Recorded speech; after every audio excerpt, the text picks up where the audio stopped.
ये झूठ बोलने के अलावा भारतीय जनता पार्टी के नेता कुछ नहीं करते हैं। देखिए, झूठ की मिसाल ये है, ये रोड समाजवादी पार्टी की सरकार ने बनवाया।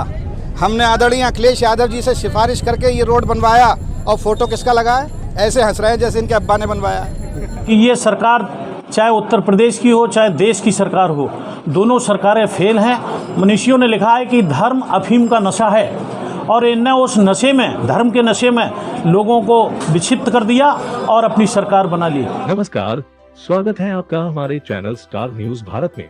आइए नजर डालते हैं आज के प्रमुख समाचारों पर। उससे पहले अगर आप हमारे चैनल पर नए हैं तो हमारे चैनल को सब्सक्राइब करें, हमारे वीडियो को लाइक करें और शेयर करें। तो आइए बढ़ते हैं समाचारों की तरफ। मिशन 22 को लेकर समाजवादी पार्टी ने जनेश्वर मिश्र के जन्म दिवस पर महंगाई समेत अन्य मुद्दों को लेकर साइकिल यात्रा निकाली। सपा के राष्ट्रीय अध्यक्ष अखिलेश यादव के आह्वान पर प्रदेश अध्यक्ष नरेश उत्तम ने बरेली के समाजवादी पार्टी कार्यालय से झंडी दिखाकर साइकिल रैली को रवाना किया। इससे पहले कार्यालय प्रदेश अध्यक्ष नरेश उत्तम ने आला हजरत सर्जिकल एंड ट्रामा सेंटर के डॉक्टर मोहम्मद फाजिल को उनके सैकड़ों समर्थकों के साथ समाजवादी पार्टी की सदस्यता ग्रहण कराई और कहा कि आज हमारे समाज को ऐसे ही लोगों की बहुत आवश्यकता है। जब तक पढ़ा लिखा व्यक्ति राजनीति में नहीं आएगा, तब तक समाज में विकास करने की गति में तेजी नहीं आएगी। इस दौरान समाजवादी पार्टी कार्यालय पर महानगर अध्यक्ष शमीन खां सुल्तानी समेत जिलाध्यक्ष अगम मौर्य ने साइकिल चलाकर पार्टी कार्यकर्ताओं में जोश भरा। वहीं बहेड़ी विधानसभा क्षेत्र से अताउर रहमान ने हुंकार भरकर साइकिल यात्रा के जरिए चुनावी बिगुल फूका। बहेड़ी तहसील तक साइकिल यात्रा निकाली गई, जिसमें सैकड़ों कार्यकर्ता शामिल हुए। कार्यकर्ता महंगाई के विरोध में नारेबाजी करते हुए चल रहे थे। इस दौरान जगह जगह बहेड़ी क्षेत्र में अताउर रहमान का फूल मालाओं से स्वागत किया गया।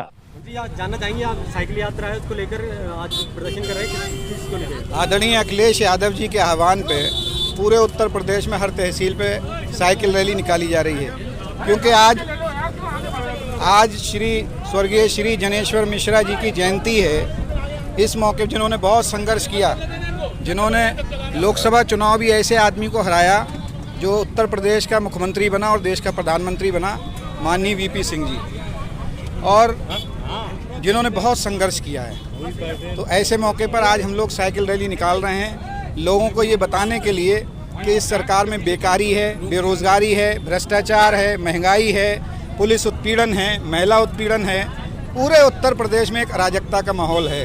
पंचायत चुनाव के अंदर जिस तरह से ज़िला पंचायत के पर्चे नहीं भरने दिए, अगर पर्चे भर गए तो कैंसिल कर दिए, पुलिस के ज़रिए सब सदस्यों को पकड़वाया। ब्लॉक प्रमुखी के चुनाव में भी पर्चे भरने नहीं दिया और भर गए तो उसे कैंसिल कर दिया। पुलिस का पूरा इस्तेमाल हुआ। तो जिस तरह से महंगाई है, आज खाने का तेल इतना महंगा हो गया कि गरीब आदमी के लिए ख़रीदना मुश्किल है। तो डीजल, पेट्रोल, गैस, सब चीज़ें महंगी हो गई हैं। उत्तर प्रदेश सरकार में जो भी मुख्यमंत्री कहते हैं कि उन्होंने 4 साल में 4 लाख लोगों को रोजगार दिया, इसको लेकर आप क्या कहेंगे? हमारी पूरी बहेड़ी तहसील में अगर एक आदमी को भी कोई रोजगार मिला हो तो बता दे। इतने हजारों लोग यहाँ खड़े हुए हैं, किसी गांव में भी एक को भी रोजगार नहीं मिला। ये झूठ बोलने के अलावा भारतीय जनता पार्टी के नेता कुछ नहीं करते हैं। देखिए, झूठ की मिसाल ये है, ये रोड समाजवादी पार्टी की सरकार ने बनवाया। हमने आदरणीय अखिलेश यादव जी से सिफारिश करके ये रोड बनवाया और फोटो किसका लगा है? ऐसे हंस रहे हैं जैसे इनके अब्बा ने बनवाया। तो ये इसीलिए जनता अब चाहती है जल्दी से चुनाव हो और उत्तर प्रदेश की कमान हम आदरणीय अखिलेश यादव जी को सौंपें। आज उत्तर प्रदेश में अन्न महोत्सव मनाया जा रहा है, इसको लेकर आप क्या कहेंगे? अन्न महोत्सव अपनी जेब से दे रहे हैं, अब खाली उस पर फोटो चिपका दे रहे हैं अपना, कि जनता बेवकूफ़, फिर से बेवकूफ़ एक बार बना लें कि जनता को लगे कि मोदी जी अन्न दे रहे हैं हमें। जनता बहुत जागरूक हो गई। ना हिंदू मुस्लिम चलेगा, ना कोई भी मुद्दा ऐसा धार्मिक मुद्दा नहीं चलेगा जिससे जो इन्होंने 3 बार अपना चुनाव जीत लिया। अब तो लोग विकास चाहते हैं और विकास आदरणीय अखिलेश यादव जी के अलावा उत्तर प्रदेश में कोई नहीं कर सकता। 2022 को लेकर बहेड़ी से आपकी क्या तैयारियां? ये तैयारी तो है, देखो हजारों लोगों का सैलाब है। बताओ, सैलाब है नहीं? हजारों। ये है हमारी तैयारी। और ये तैयारी सिर्फ 2 दिन हमारे कार्यकर्ताओं ने, विधानसभा अध्यक्ष, महासचिव, कोषाध्यक्ष और हमारे नेताओं ने, नगर अध्यक्ष, इन लोगों ने सिर्फ फ़ोन किए हमारे लोगों को। फ़ोन पे ही इतना बड़ा हुजूम है। अगर हम लोग सेक्टर वाइज घूम लेते तो हो सकता है यहाँ 1.5 लाख आदमी होता। बिल्कुल। नवाबगंज नगर से सपा कार्यकर्ताओं ने पूर्व मंत्री भगवत सरन गंगवार के नेतृत्व में भारी संख्या में इकट्ठा होकर नगर में साइकिल रैली निकाली। इस दौरान उन्होंने मीडिया को जानकारी देते हुए बताया कि हमारी जागरूकता रैली देश प्रदेश में जो महंगाई चरम सीमा पर है, डीजल और पेट्रोल के दाम लगातार बढ़ते जा रहे हैं, महिलाओं पर अत्याचार कम नहीं हो रहे हैं, महिलाओं के साथ सामूहिक बलात्कार जैसी घटनाएं लगातार सामने आ रही हैं, इसका समाजवादी पार्टी कड़ा विरोध करती है। साइकिल यात्रा नवाबगंज से शुरू होकर कस्बा सिंथल पहुंचने के बाद हाफिजगंज होते हुए वापस नवाबगंज तहसील परिसर में पहुंची। इस दौरान सपा कार्यकर्ताओं ने राज्यपाल के नाम संबोधित एक ज्ञापन उप जिलाधिकारी डॉक्टर वेद प्रकाश मिश्रा को सौंपा। इस अवसर पर सपा नेता पुरुषोत्तम गंगवार, सेंथल नगर पंचायत चेयरमैन कंबर एजाज शानू, गन्ना समिति के चेयरमैन अरविंद गंगवार, एनए अंसारी, हाजी परवेज अंसारी समेत भारी संख्या में सपा कार्यकर्ता उपस्थित रहे। ज्ञापन महोदय, उत्तर प्रदेश की 70 और भाजपा सरकार में केंद्र व प्रदेश की जनता, किसान व व्यापारी बेहाल है। केंद्र व प्रदेश सरकार द्वारा अनेक योजनाओं व कार्यक्रमों की घोषणा दिन प्रतिदिन करते आ रहे हैं, परंतु धरातल पर प्रदेश की जनता के लिए कोई भी लाभकारी कार्य नहीं हुआ है, बल्कि महंगाई, भ्रष्टाचार, अत्याचार के कारण प्रदेश की जनता व अन्न उत्पादन करने वाला किसान मजदूर दिन प्रतिदिन बर्बाद होता जा रहा है। वर्तमान में निम्न गंभीर समस्याओं से प्रदेश की जनता जूझ रही है। और एसडीएम साहब, पत्रकार साथियों, आज श्री जनेश्वर मिश्र जी का जन्मदिन है, जिन्होंने इस हिंदुस्तान में गरीबों की, शोषितों की, जरूरतमंदों की हर लड़ाई लड़ी। उनने अन्याय के खिलाफ, भ्रष्टाचार के खिलाफ, गैर बराबरी के खिलाफ हमेशा जीवन भर लड़ाई लड़ते चले गए। आज उनकी जन्म तिथि है और उनको साक्ष्य मानकर, उनके बताए रास्तों पर चलने के लिए प्रेरित होकर हम लोग आज साइकिल यात्रा के माध्यम से एसडीएम साहब के यहाँ आए हैं और अपना ज्ञापन इसी उसमें दे रहे हैं कि जनेश्वर मिश्र जी ने जो कहा था कि अगर लोग उपभोगवादी हो जाएंगे तो निश्चित रूप से आगे आने वाली जनरेशन खराब हो जाएगी, और उन्हें गैर बराबरी की हमेशा लड़ाई लड़ते रहे, अमीरी और गरीबी के अंतर की लड़ाई लड़ते रहे।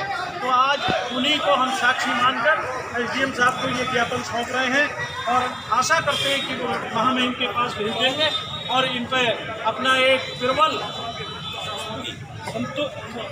संतुष्टि भी करने का कष्ट करेंगे कि समाजवादियों की बात मानी जाए। एसडीएम साहब को बहुत बहुत धन्यवाद और निवेदन करना चाहेंगे कि वो भी इस संबंध में दो शब्द और आश्वासन दें। जो भी ज्ञापन सौंपा गया है, इसको उचित माध्यम से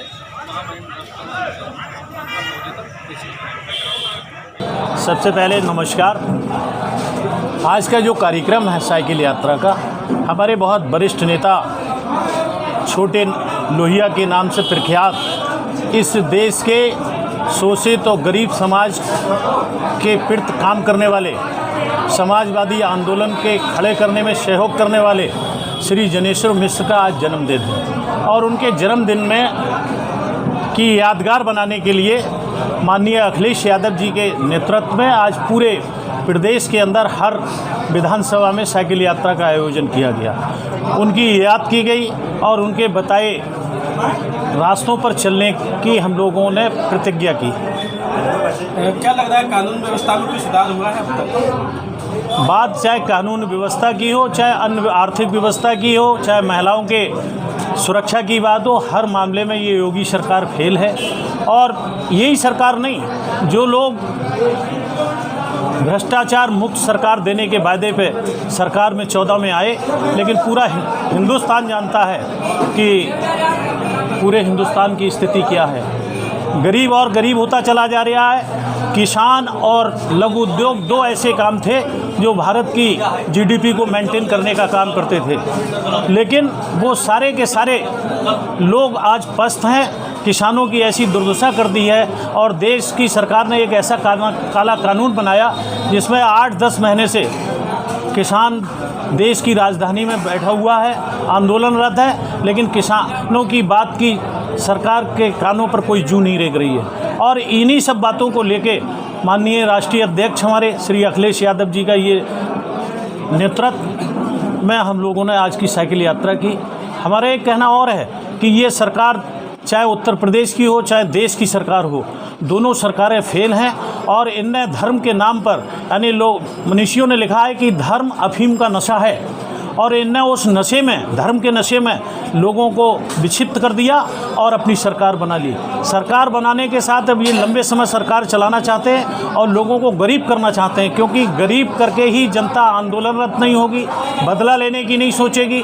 और यही नहीं, गरीब आदमी कभी भी धरना प्रदर्शन नहीं करता और सरकार को झेलता रहता है। तो इसी तरीके से इस सरकार ने भी लोगों को गरीब बनाने का काम किया है।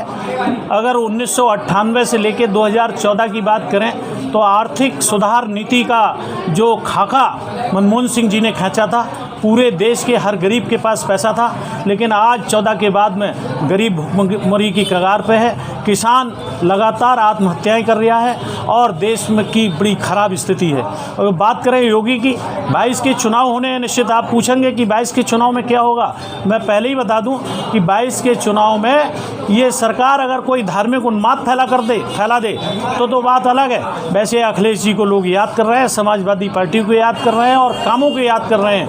उनने चाहे बेटियों की सुरक्षा के लिए